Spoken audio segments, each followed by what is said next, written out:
The bedrock of their success has been establishing the credibility within the tactical execution, both defensively and offensively. Certainly as the regime starts to realize the projection of power capability, force projection that these hacker cadres have at the educational level. Again, remember the internet is essentially based at Hagestad University. They will start to realize that this is one of those non-proxy types of force projection capabilities. They'll be slower to adapt it as a leadership, but once they do, stand by, folks. Seriously. Welcome to the Reimagining Cyber podcast, where we share short and to the point perspectives on the cyber landscape. It's all about engaging yet casual conversations on what organizations are doing to reimagine their cyber programs while ensuring their business objectives are top priority. With my co-host, Stan Wisseman, Head of Security Strategist, I'm Rob Borrego, Chief Security Strategist, and this is Reimagining Cyber.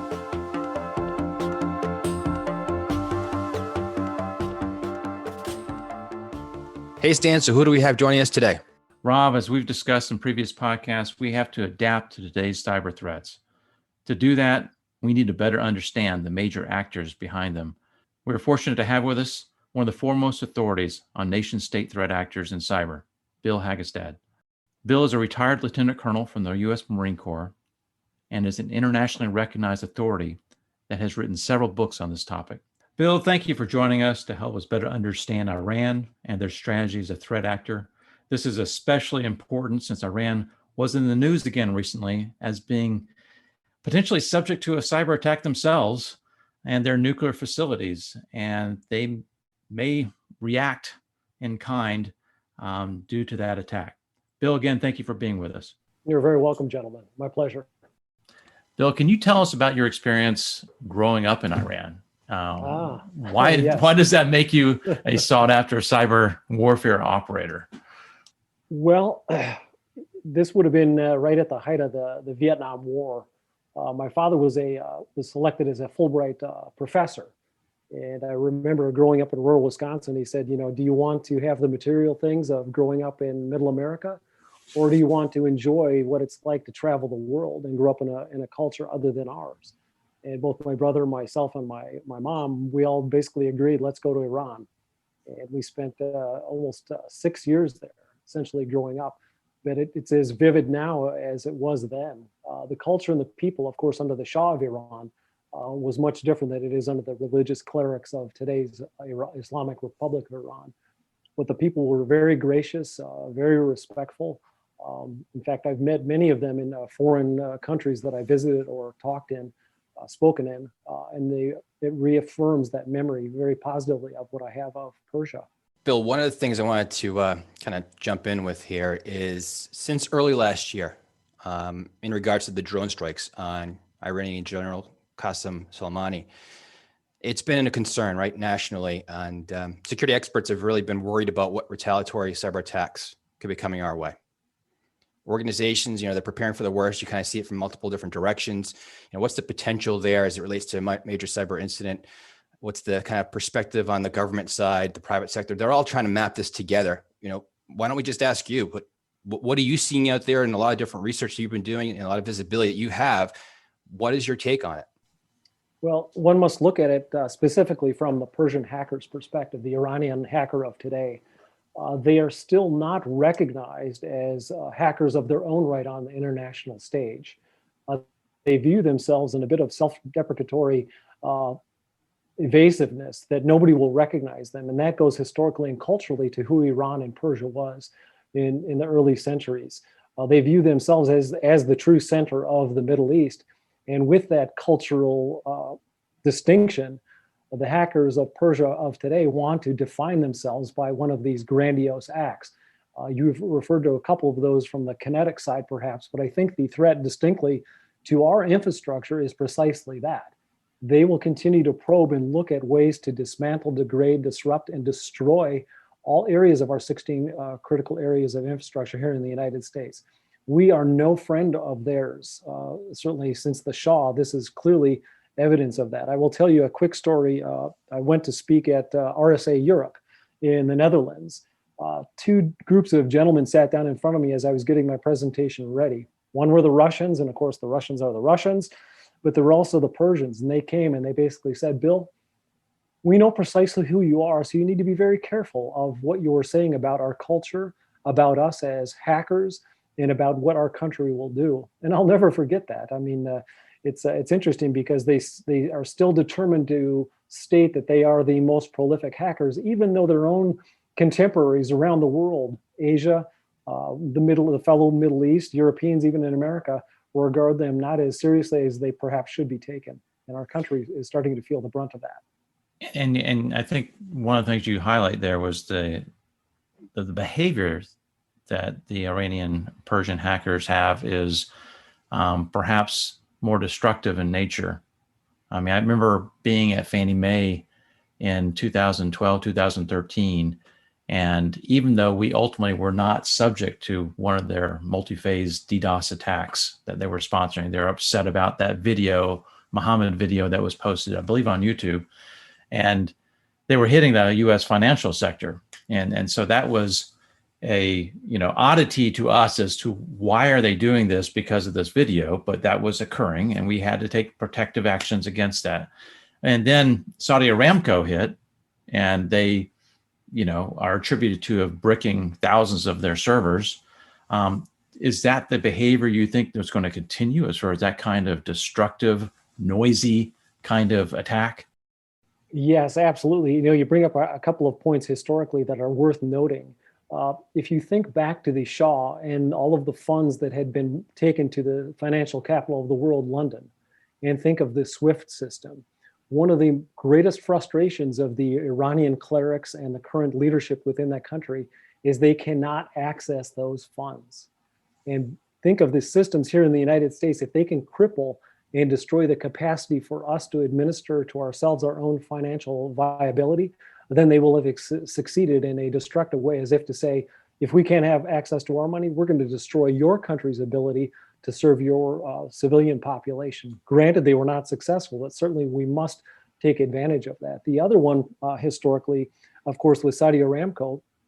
Think of, your viewers are probably aware of it, colloquially called Stuxnet. But the military operation behind that was called Olympic Games, Operation Olympic Games. Now, this was a triumvirate of indirect attack on the Natanz nuclear enrichment facility for uranium specifically. It was comprised of British, American, and Israeli efforts. And imagine, if you will, that it was simply a USB delivered surreptitiously to someone, perhaps on the inside. Of course, we will never know the real story, in order to disrupt that capability. This spurred in the Iranian psyche, I believe, in just a distinct desire to have retribution for somebody that would dare come on their soil and disrupt their capacity to conduct what they believe is something that they are duty bound and culturally capable of doing. So Bill, since we're seemingly drawing down our military presence in the Middle East, do you have any insights on kind of Iran's aggressive posture within the cyber realm? And specifically, if you think about it, right, the conversation for some time has been that the next major war will be via cyber. And when you consider that and you think about where Iran stands today kind of globally, right, they're not at that level, as you've mentioned, that tier one, if you will, right? But they're trying to make those advancements and movements. I mean, what are you thinking there from a timing perspective, getting their capabilities to that type of level? Yes, let's back it up and talk about capacity building within the Iranian cyber capability militarily. As many of your viewers are probably aware, they manufacture their own internet. It is the halal internet. It is essentially cut off from the rest of the world. They can turn it on and turn it off. And with that capability means they can use that much like a precision guided munition and aim all of that initiative and effort destructively at whomever they want to do.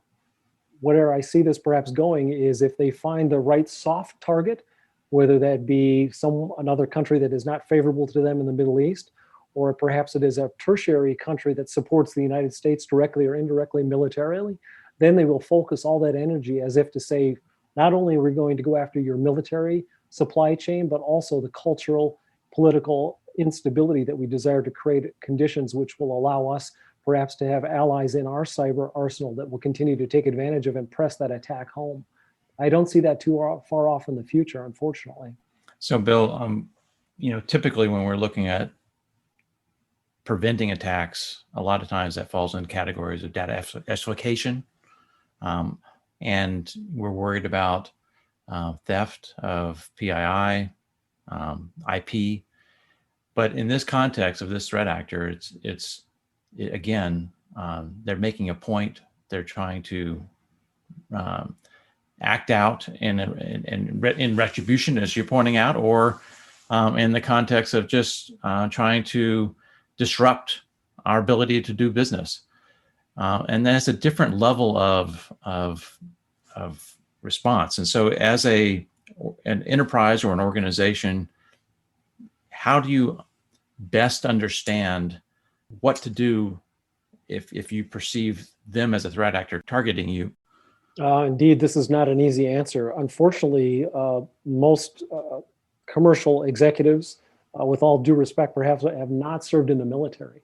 That in and of itself is not a detractor, but this is, make no mistakes, gentlemen, as the Iranians call it, a soft war, which means that they will come at whomever they want, whenever they want, however they decide. So it becomes more, not necessarily a game of how do I protect myself, but really avoiding the escalation for the sake of keeping yourself viable and commercially available to your customers. That is not an easy sentence, but the glib short answer is fundamentals of information security from a governance, risk, and compliance perspective, ensuring that you are conducting risk assessments against the most malevolent types of threat actors and their capabilities, looking specifically at the techniques, tactics, and procedures of those past historical case studies, such as Saudi Aramco, the financial debacles, as you mentioned, and taking a look at what has happened in the past. The Iranian hackers will use what they have seen successfully, but I will also tell you that they are developing capabilities, specifically adapting surveillance types of technology in order to make it much more available for themselves from an offensive perspective when it comes to taking an idea or looking at reconnoitering institutions or enterprises that have a soft underbelly that they can take advantage of maliciously and violently. There will be some bidirectional sharing of techniques for sure. In many of the international hacking events that I have gone to, capture the flags and other various exercises. One, for example, that you may make note of is Hackers in Taiwan, HitCon, takes place in Taipei every year. This is essentially a who's who of the most prolific, dangerous hackers on the planet. And the really funny thing is, they are young men and women, perhaps our children's age, and they are sharing some of the binaries and exploits that they have found to be quite powerful and prolific. And what they want to do is make it essentially a prideful name for themselves in the hacking community. This is exactly the type of attention that the Iranian hackers want. And if they can adapt that for their own use and perhaps use it for the state, the Islamic Republic of Iran, then gathering and gaining these types of technology and experiences abroad, certainly pre-COVID, certainly to end here, certainly in the post-COVID world, they will do so, and they will continue to do so with aggressive behavior. You know, what's the future for them in the cyber warfare kind of side of things? I mean, do you see Iran starting to shift there? Or are they still really being very tactical in that approach? Well, certainly the bedrock of their success has been establishing the credibility within the tactical execution, both defensively and offensively. Certainly, as the regime starts to realize the projection of power capability, force projection that these hacker cadres have at the educational level. Again, remember the internet is essentially based at Islamic Assad University. They will start to realize that this is one of those non-proxy types of force projection capabilities. That may not take place because the clerics, as you know, are so deeply rooted in the religious historical bend of Persia as the center of the Middle East. They'll be slower to adapt it as a leadership, but once they do, stand by, folks. Seriously. Hey, Bill, one of the things that we believe is very helpful for those on the defensive side is the MITRE ATT&CK framework. Are you seeing that being effective as far as being able to understand and then apply controls to help prevent and detect and prevent attacks? Absolutely. The MITRE ATT&CK framework, while it has its distinct applicability from a defensive perspective, I think I would suggest that your listeners take a look at it from an offensive perspective, not hack back, don't get me wrong, but from a cyber threat intelligence capability and capacity building framework. Take a look at some of those indicators of compromise, albeit they are not the end all to be all for everyone. But take a look at how some of these compromises have happened historically. Apply the current probing of your network to that MITRE ATT&CK framework and essentially classify those threat actors using perhaps the diamond model, for example, into groups that you yourselves identify. While commercial companies will identify those for you, that's a good basis. but everyone's mileage will vary based on who's probing them and attacking them.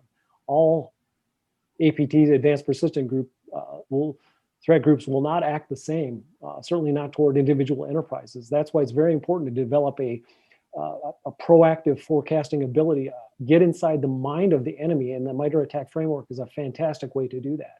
It's another tool in the tool belt to facilitate defensive actions, because once a good threat operations center can predict or essentially help threat hunt some of these threat actors, they can give those targets of opportunity to the security operations staff, who can then focus their efforts defensively on protecting the enterprise at those pinch points. So Bill, how are you seeing the approach that Iran is taking for more of the kinetic side of things being applied to the cyber warfare approaches that they're modeling out? Yes, recent events, certainly in Iraq, give us an idea of what they are capable of, whether it's direct Islamic Republican Guard Corps or their proxies. It gives you an idea that they are willing to launch indirect attacks in order to affect negatively U.S. personnel that are stationed in Iraq. I think also there is the indirect material support to terrorist groups such as Hamas facing Israel. So there is a lot of entrails, both from a kinetic, physical, as well as a cyber side. They're deigned, they're focused, they feel it is their responsibility to make sure that anybody that impugns, intrudes, or otherwise does not excuse themselves in the Middle East, according to the Iranian rules of engagement, they will feel their wrath from Tehran. Bill, another dynamic in the Middle East is obviously the tension between Saudi Arabia and Iran. How is that playing out in cyber? Well, certainly the most obvious would be the Saudi Aramco attacks, certainly causing a company such as Aramco to have to essentially replace all of the infrastructure. A good friend of mine, Chris Quebeca, was involved in that forensically and from a remediation perspective. I think that gives you an idea of the resolve of the Iranians, but it also is a bit of a signal in terms of the lack of preparation of the kingdom. Certainly that has matured itself to the point that we're at now.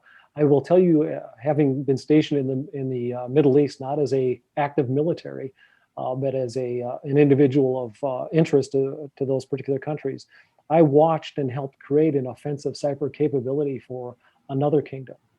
And the focus of that attention, defensively and offensively, was the Islamic Republic of Iran.